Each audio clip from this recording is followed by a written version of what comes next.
Welcome back to my YouTube channel. आजको यस भिडियोमा हामी ग्रुप बी सेन्ट जेभियर्सको प्री बोर्डको पेपरको ग्रुप बी गर्नेछौँ हैन। जस्तै पहिला भिडियोमा हामी ग्रुप ए गरेको थियौँ।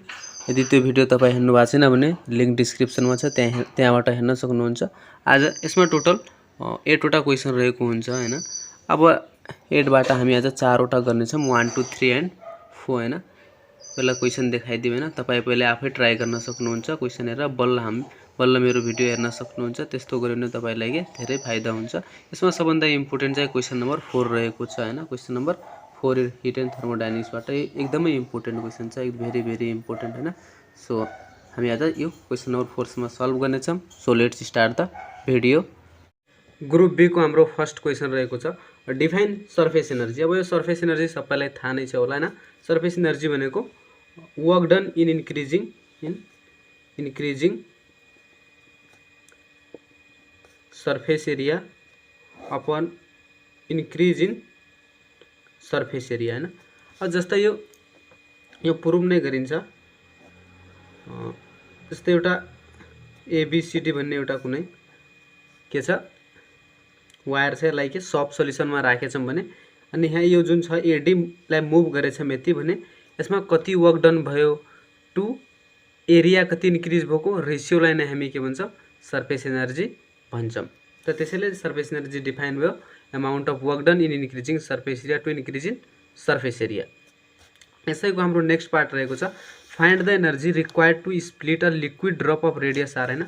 यसमा के भनेछ, यो धेरै राम्रो क्वेसन छ, यो एकदमै इम्पोर्टेन्ट हो हैन। यसमा के भनेछ एउटा रेडियस जस्तै एउटा ठुलो एउटा रेन ड्रप गराइदिउँ हैन। रेन ड्रप भने लिक्विडको ड्रप छ गरे, यसको रेडियस आर भन्ने छ। कति रेडियस छ? Radius R. यसलाई हामी एन आइडेन्टिकल ड्रपमा ब्रेक गर्नु छ। कति रे अब खै कतिवटा ड्रप हामीलाई थाहा छैन, कतिवटा ड्रपमा यसलाई के हामीले ब्रेक गर्नु छ। के गर्नु छ? एन आइडेन्टिकल ड्रपमा के गर्नु छ? ब्रेक गर्नु छ भने क्वेसन देखाम द सर्फेस टेन्सन। यसको सर्फेस टेन्सन कति छ रे? टी छ। हामीलाई अब के निकाल्नु छ? एनर्जी निकाल्नु छ हैन। त फेरि एकचोटि क्वेसन बुझौँ। एउटा के आइडेन्टिकल ड्रप छ गरे, एउटा कुनै पनि लिक्विडको ड्रप छ, त्यसको रेडियस कति छ? आर छ। सर्फेस टेन्सन टी छ। त्यसलाई हामीले एन ड्रप कतिवटा एन ड्रपमा स्प्लिट गर्नु छ, टुक्राउनु छ, छुट्टाउनु छ भने कति एनर्जी चाहिन्छ हैन। कति एनर्जी हामीलाई चाहिन्छ त हेरौँ। पहिला यसमा बुझ्नुपर्ने के कुरा हो भनेपछि यो जुन ड्रप हुन्छ नि लिक्विड ड्रपको, यसमा इनिसियली कति एनर्जी हुन्छ? इनिसियल यसमा एनर्जी हुन्छ 4 पाई आरटी हैन। अब यो कहाँबाट आयो भन्दाखेरि यो याद गरौँ हैन। यो यहाँ 12 क्लासमा यसको डेरिभेसन छैन, त्यसैले याद गर्नुपर्छ कि कुनै पनि लिक्विडको ड्रपको इनिसियल एनर्जी कति हुन्छ? 4 पाई आरटी हुन्छ हैन। त्यसको इनिसियल एनर्जी हामी आई मान्दिम कति? 4 पाई आरटी छ। अब यसलाई हामीले कसमा ड्रप गर्नु छ? एन वटा मोलिक्युलमा के गर्नु छ? ब्रेक गर्नु छ, अथवा एन वटा ड्रपलेटमा के गर्नु छ? स्प्लिट गर्नु छ भने जुन यसको भोल्युम हुन्छ र यसको एन वटा जुन ड्रपलेट हुन्छ त्यसको भोल्युम बराबर हुन्छ। हामी के 4/3 pi R cube equal to N 4/3 pi R cube गरिदिउँ हैन। यो गर्न सकिन्छ। त्यसपछि यहाँ हेरौँ। अब यहाँ मैले लेखेँ त्यो इनिसियल ड्रप यति एनर्जी हुन्छ, त्यसपछि initial volume equal to final volume हुने भयो। त्यसैले त्यसको 4/3 pi R cube equal to N 4/3 pi R cube. त्यसले यहाँबाट मैले आर को भ्यालु निकालेँ के आर को भ्यालु के निकालेँ स्मल आर भनेको जुन एन ड्रपलेट छ, एन ड्रपलेटहरू छन् त्यसको रेडियस हो स्मल। मैले लेट भनेर लेखिदिएछु हैन। त R equal to R n को पावर -1/3 आयो। त्यसपछि एनर्जी अफ द ड्रप हैन, एन ड्रपको एनर्जी कति हुन्छ मैले भनिसकेँ। तिनीहरूको एनर्जी कति हुन्छ? 4 पाई आरटी हैन। त यो आर जुन लेखेछु नि R1 यो भनेको स्मल आर हो हैन। स्मल आर हो, यता मैले लेखिदिएछु, यो नलेख्दा पनि हुन्छ हैन, तर मैले त लेखिदिएँ। त्यसपछि यहाँ एन को एन 4/, त्यसपछि स्मल आर को भ्यालु यहाँ पुट गरिदिएँ। यति हामी यहाँ निकालेछौँ, त्यो पुट गरेर हाम्रो के यति एनर्जी आयो। अब पहिला रेन ड्रपमा कति रेन ड्रप आइरहेछ हैन। पहिला लिक्विड ड्रपमा कति एनर्जी थियो? यति एनर्जी थियो हैन, 4 पाई आर स्क्वायर टी। फाइनली कति एनर्जी आयो? यति एनर्जी। त एनर्जी टोटल चाहियो कति हामीलाई? यसलाई सबट्र्याक्ट गरिदिने। त यहाँबाट यसलाई के गरिदिने? माथिको इनिसियल एनर्जी के गरिदिने? सबट्र्याक्ट गरिदिने अनि हाम्रो आन्सर आउँछ यति। हाम्रो आन्सर हुन्छ हैन। यो धेरै इम्पोर्टेन्ट क्वेसन हो, यो धेरै केयर गर्नु होला। Mention 2 factor affecting surface tension. Surface टेन्सनलाई एफेक्ट चाहिँ सजिलो क्वेसन छ हैन। नेचर अफ लिक्विड एन्ड टेम्परेचरले यसलाई के गर्छ, एफेक्ट गर्छ हैन कसलाई। त यो नेक्स्ट क्वेसन हाम्रो सिम्पल हार्मोनिक मोसनबाट रहेको छ। यसमा के भनेछ, a restoring force is must for the body to execute simple harmonic motion. कुनै पनि बडीलाई के रिस्टोरिङ फोर्स चाहिन्छ। रिस्टोरिङ फोर्स भनेको जस्तै यो एउटा स्प्रिङ छ हैन, हामी स्प्रिङलाई तान्छौँ, फेरि आफै कम्प्रेस भइहाल्छ कि नै, त्यसलाई जुन फोर्सले त्यसलाई कम्प्रेस गर्यो फेरि हामी छोडिदिइसकेपछि त्यसलाई नै के भन्छ, रिस्टोरिङ फोर्स भन्छ हैन। त यो रिस्टोरिङ फोर्स नेसेसरी हुन्छ कुनै पनि बडीको लागि to execute simple harmonic motion. Simple harmonic motion हुनको लागि त्यसलाई के चाहिन्छ अरे, रिस्टोरिङ फोर्स चाहिन्छ। त किन चाहिन्छ भने ल यहाँबाट डायग्रामबाट म बुझाइदिन्छु। जस्तै यो एउटा सिम्पल पेन्डुलम गएको हैन, यता जान्छ यो, फेरि यता आउँछ, फेरि यता जान्छ, यसलाई के मेन पोजिसन भन्छ, यसलाई के एक्सट्रिम पोजिसन भन्छ, यसलाई पनि एक्सट्रिम पोजिसन भन्छ हैन। अब जब यो मेन पोजिसनमा हुन्छ सिम्पल पेन्डुलमको मतलब कुनै पनि अब्जेक्टको यहाँ के हुन्छ, काइनेटिक एनर्जी हुन्छ। के काइनेटिक, त यो काइनेटिक एनर्जीले गर्दा यो यहाँदेखि यता मुभ भइहाल्छ एक्सट्रिम पोजिसनमा।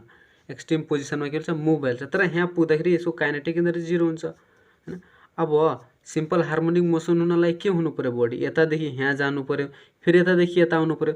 तर यहाँ यसको एनर्जी नै छैन, यहाँदेखि यता कसरी आइहाल्छ हो। त यहाँ पुगेपछि यसलाई कसले तान्ने भयो यता त त्यो रिस्टोरिङ फोर्स यसलाई के हुने भयो, तान्ने भयो। त्यसैले रिस्टोरिङ फोर्स के हुन्छ, मस्ट नेसेसरी हुन्छ के हुनलाई, सिम्पल हार्मोनिक मोसन हुनलाई। त मैले यहाँ ल्याङ्ग्वेजमा त्यही लेख्दैछु, तपाईँ पढ्न सक्नुहुन्छ। त्यसपछि what would be the effect on the time period if the amplitude of the simple pendulum increase हैन। अब हामीलाई थाहा छ time period of simple pendulum हुन्छ। यहाँ पहिला क्वेसन बुझौँ के छ हैन। यसले के भनेछ, टाइम पिरियड यदि एम्प्लिट्युड सिम्पल पेन्डुलमको के इन्क्रिज गर्यो भने टाइम पिरियड के हुन्छ गरे। त हामीलाई थाहा छ टाइम पिरियड इक्वल टु कति हुन्छ, 2 पाई अंडर रूट L/g हैन। अब यहाँ त क्लियरली हेरिरहेछ कि जुन टाइम पिरियड छ एम्प्लिट्युडमा डिपेन्ड छैन, इन्डिपेन्डेन्ट। त्यसैले टाइम पिरियड रिमेन अनएफेक्टेड हैन, केही इफेक्ट हुन्न टाइम पिरियडमा। यहाँ त्यही लेख्दैछु here, T is independent to the amplitude so no effect on time period. Time पिरियडमा केही इफेक्ट आउनेवाला छैन हैन। त्यसै गरी अब एउटा न्युमेरिकल प्रब्लम छ हैन। यहाँ के भनेछ पहिला क्वेसन हेरौँ।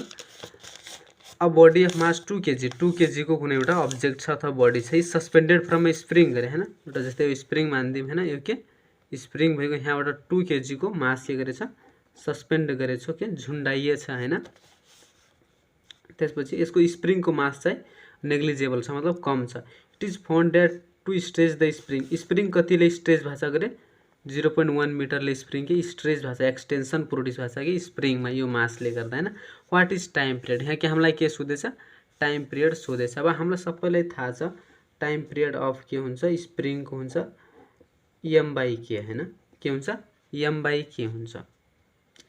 हामीलाई मास दिएछ, के चाहिँ दिएछैन। के भनेको के हुन्छ, के इक्वल टु हुन्छ फोर्स अपन एक्सटेन्सन l हैन।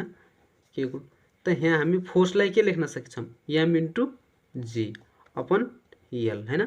तब यही m/g अपन l लाई यहाँ के को ठाउँमा पुट गरेर हामी टाइम पिरियडको फर्मुला निकालेर गर्न सक्छौँ हैन।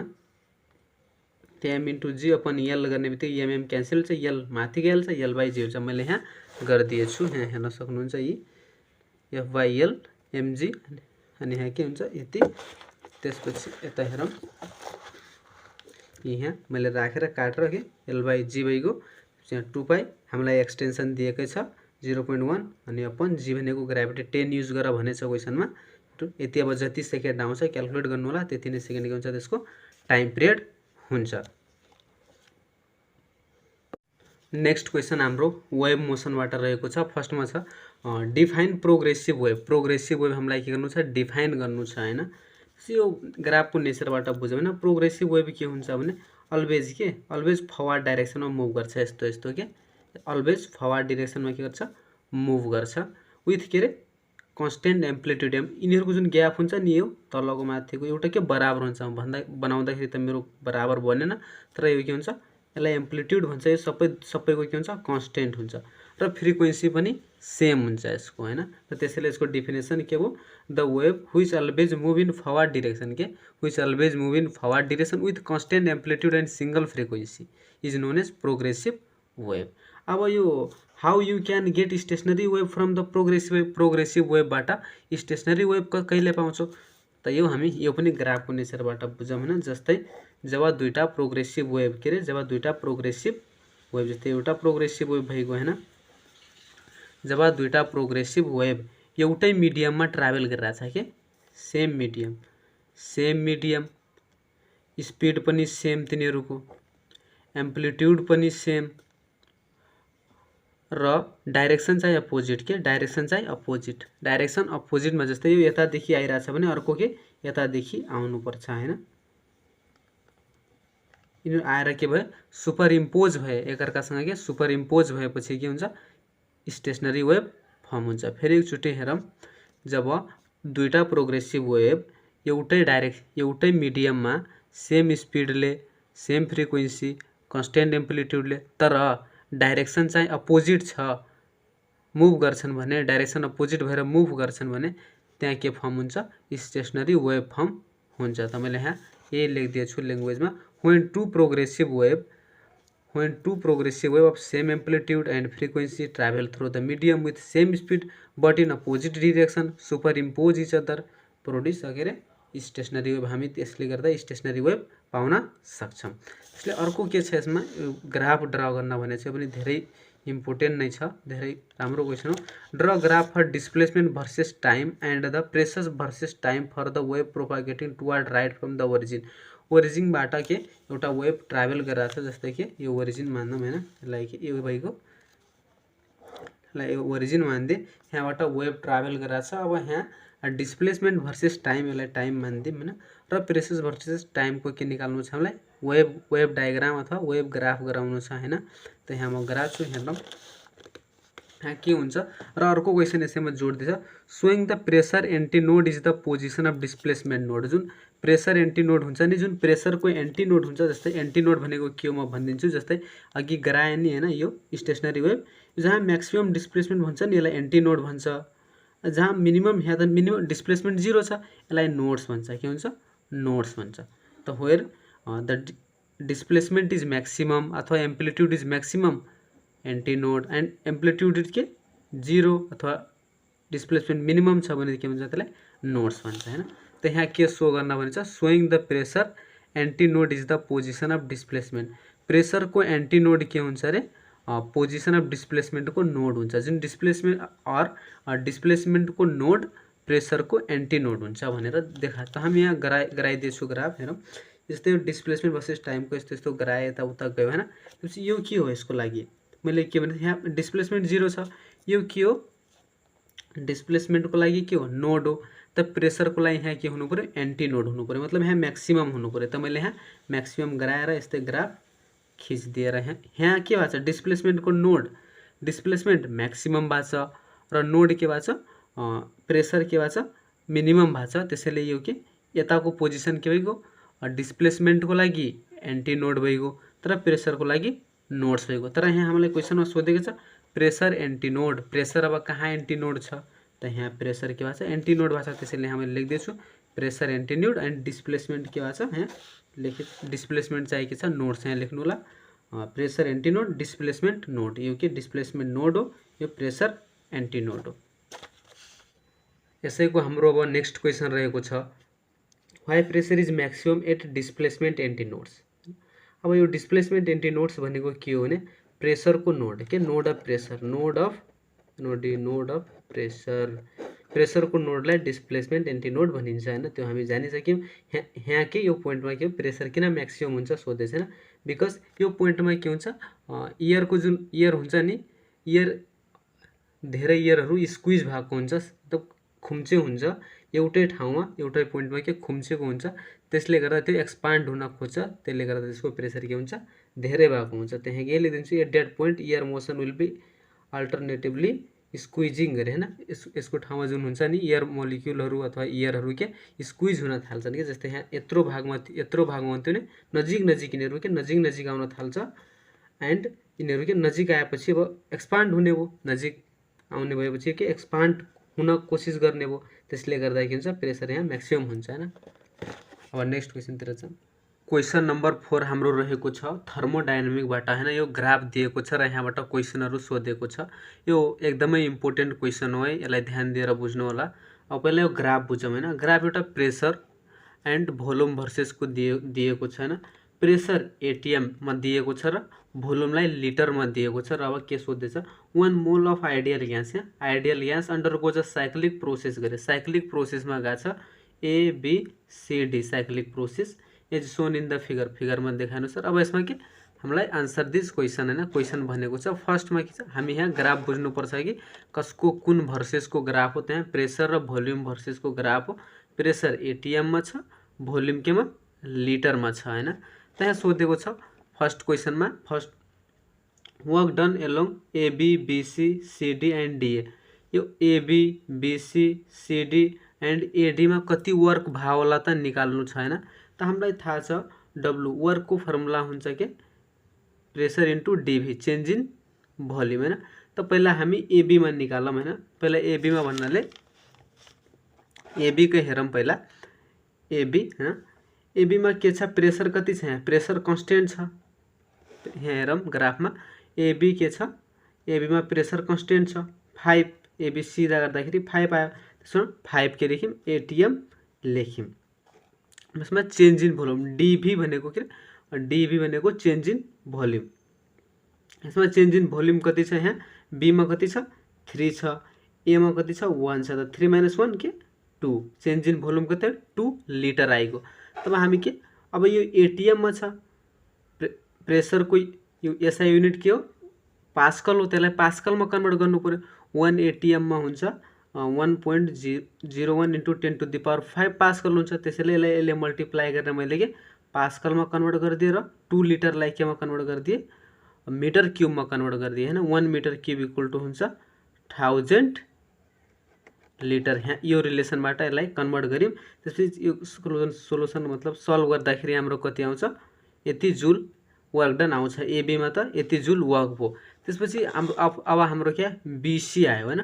अब यो BC मा के हुन्छ हेरौँ। BC मा के छ BC मा भोल्युम कन्स्टेन्ट छ तर हामीलाई वर्क गर्नलाई के चाहिन्छ भोल्युम चाहिँ चेन्ज हुनुपर्ने चाहिएको छ के DV के चेन्ज हुनुपर्छ। तर यहाँ DV के छ V के छ कन्स्टेन्ट छ। त्यसैले DV कति भएको 0 है के DV = 0 in DA and BC। DA मा पनि के DV 0 छ। त्यसैले work done in DA = work done in BC = 0। दुवैमा वर्क डन के भइहाल्छ 0 भइहाल्छ। अथवा अर्को कसरी 0 भयो भन्दाखेरि AD र BC मा के छ यो एउटा भोल्युम कन्स्टेन्ट छ। यो एउटा के हो भोल्युम कन्स्टेन्ट भएपछि आइसोकोरिक प्रोसेस र आइसोकोरिक प्रोसेसमा के हुन्छ वर्क डन 0 हुन्छ। यसरी पनि लेख्न सकिन्छ। त्यसैले यो तरिकाबाट बुझ्न हामीलाई के हुन्छ सजिलो भइहाल्छ। त्यसैले मैले यो तरिकाले भनिदिए।